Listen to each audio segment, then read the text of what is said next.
Welcome to another edition of Smart Chat, and I thank you for taking the time to look at this video.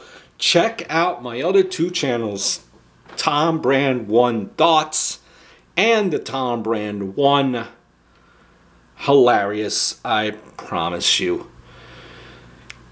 Being back and forth between Pennsylvania, I just look at Ryan Howard there. I listen to some games out there. You know, and when I just look at Ryan Howard, he's going to be 37. And I think of Ryan Howard as something that could have been greater. He's going to be 37, okay?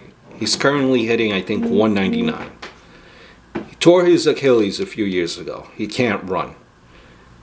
He was never the best glove at first. Is there an AL team willing to give him a one-year deal to DH despite there being younger, probably cheaper options available? And I'm referring to this because Ryan Howard's contract is coming up with the Phillies after this year. You know, people like Ryan Howard could really help themselves by using a lighter bat as they age and get slower through the zone. George Brett did this, and look at his career. Not saying guys like this are comparable, obviously, to Brett. But if a great hitter does it, then it's definitely worth looking into.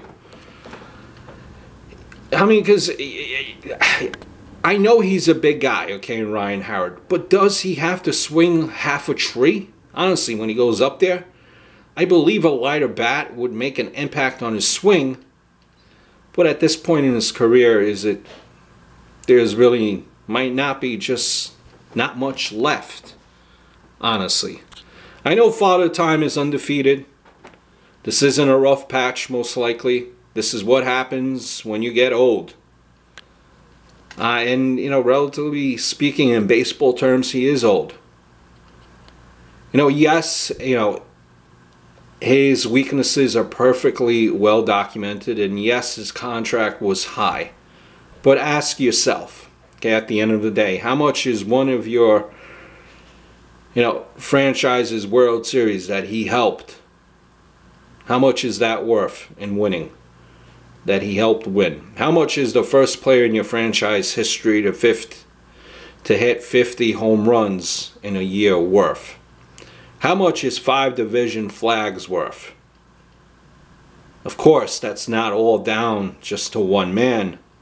But Ryan was a huge part of it. And, he's probably an all-time Philly great. That Achilles injury, it definitely curtailed his career a bit. But his long swing, failure to make contact at a high percentage, and his fielding skills, were most of his problems. I think, before this injury, he was probably on pace to be a sure Hall of Famer. Had he stayed healthy, and had 500 or 600 home runs. But, I just was out there in PA, and I heard the Philly game, and I just thought of Ryan Howard. How early on, this guy, man, he had it all, and just injuries did a number. Hope all is well. Look forward to speaking to you very, very soon.